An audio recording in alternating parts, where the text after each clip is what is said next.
So yan, dito tayo ngayon sa may pinaka right side ng ginagawa nilang New Manila International Airport dito sa may Bambang.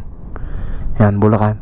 So yun, tingnan natin kay Google Map kung gaano nakalawak itong ginagawa nilang airport. Ay abot na to ng 1,832 hectares itong ginagawa nila. So meron pang kulang na mahigit 600. Kasi itong ginagawa nilang airport ay merong lapad o lawak na 2,500 hectares.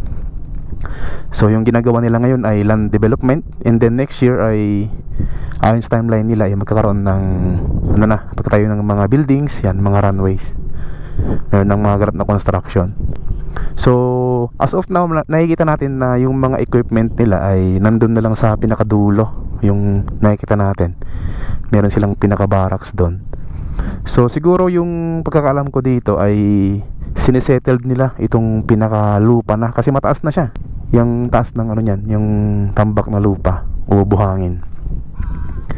So kasi yung process ng reclamation kasi may tinatawag silang land settlement. Kumbaga kahit na dikdik na to ng dynamic compaction, ay meron silang ginagawa o hinahayaan muna yung lupa para maging compact, o bababa pa kasi yung lupa pag hinahayaan mo ng ilang buwan, minsan pa nga taon, ganon yung ginagawa nila bago nila tayuan ng building tsaka mga facilities, mga runways.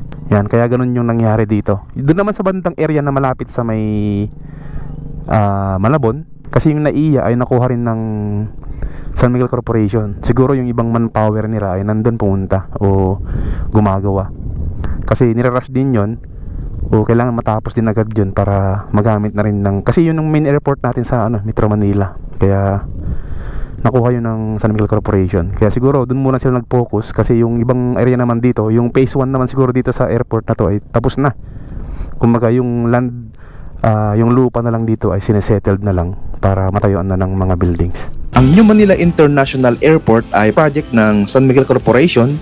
Sa pangunguna ito ni Sir Ramon Ang, na may budget na 740 billion pesos. Itatayo ito sa 2,500 hectares na bahagi ng Manila Bay na may planong magkaroon ng 4 na runways at expandable ito hanggang 6 na kayang mag-accommodate ng 100 million passengers every year.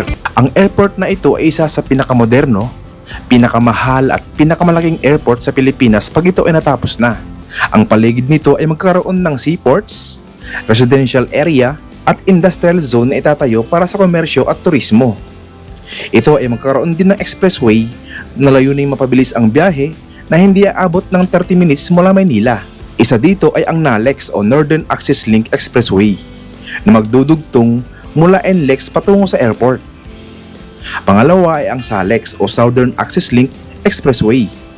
Dadaan ito sa Radial Road 10, tatagos sa Coastal Development sa Navotas na may elevated expressway patungo sa airport. Magkakaroon din ito ng access sa ginagawang MRT-7 sa Bulacan. Nakipag-ugnayan din sila sa Jacobs Engineering para sa disenyo ng airport. Sila din ang nagdisenyo sa Changi Airport sa Singapore at iba pang malalaking airport sa mundo. Kasama din sa proyekto ang Buscales Westminster na siyang naunguna sa land development ng airport bago ito tayuan ng mga buildings at mga runways. Bagamat may mga ilan na hindi sang-ayon, pero tinitiyak naman ito ng San Miguel Corporation na isa ito sa pinakamalaking pagbabago sa Bulacan. Sa katunayan, may 2 milyon na tonelada na ng basura at burak ang nahakot mula sa ilog sa paligid ng ginagawang airport mula 2021 hanggang sa kasalukuyan. Pag natapos na ang nasabing airport ay makakapag-produce ito ng libo-libong trabaho sa mga Pilipino, dadami ang mga negosyo, investor at lalong-lalo na ang turismo sa Bulacan.